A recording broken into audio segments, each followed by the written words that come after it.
Sir, Ganpati बाप्पाचं दर्शन घेतलेलं आहे. महाराष्ट्रामध्ये अनेक संकट आहे. गणपती बाप्पाकडे काय मागणं?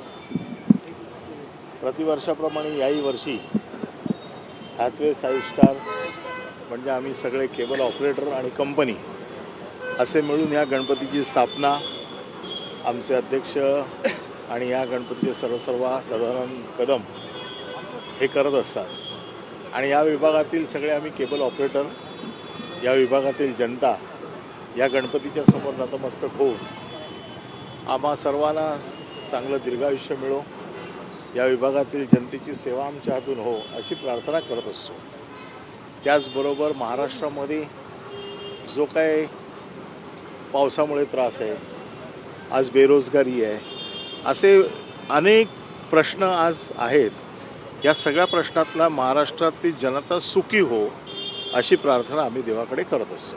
कोणत्या पक्षाला मुस्लिम मतांच्या बाबतीत मोठ्या प्रमाणात टीका केली गेली, मात्र आता यामिनी जाधव यांच्याकडनं मुलका वाटपाचा कार्यक्रम घेतला जातोय, कसं बघताय? नाही, मी आज गणपतीच्या पाया पडायला आलो आणि गणपतीकडे महाराष्ट्राच्या बद्दल सुख, समाधान, शांती मिळो एवढी माझी गणपतीच्या चरणी प्रार्थना आहे.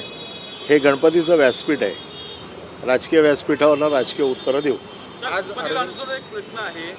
मुंबई गोवा जो मार्ग आहे अजूनही त्याची अवस्था खराब आहे. गणपती बाप्पा चाकरमानी गेला, परत येणार आहे, कसं बघताय याकडे? बघा, हा मार्गाच्या बाबतीमध्ये गेले कित्येक वर्ष ह्या मार्गाची अवस्था काही सुधारत नाही आहे आणि प्रचंड भ्रष्टाचार झालेल्या असे आरोप वारंवार त्याच्यात होत आहेत. बाकी सगळे मार्ग होऊ शकतात, हाच मार्ग का होऊ शकत नाही? परंतु त्या बाबतीत कोणी सिरियस नाही आहे, कोणी लक्ष देत नाही आहे. सगळेजण प्रत्येक वेळेला तिकडे जातात आणि एक आश्वासन देऊन येतात की लवकरात लवकर हा मार्ग चांगला होईल. परंतु 17-18 वर्ष झाली हा मार्ग काही होऊ शकत नाही. मी पुन्हा एकदा गणपती बाप्पाच्या चरणी प्रार्थना करतो की राज्यकर्त्यांना सुबुद्धी मिळो आणि सगळ्यांनी मिळून हा महामार्ग चांगला हो.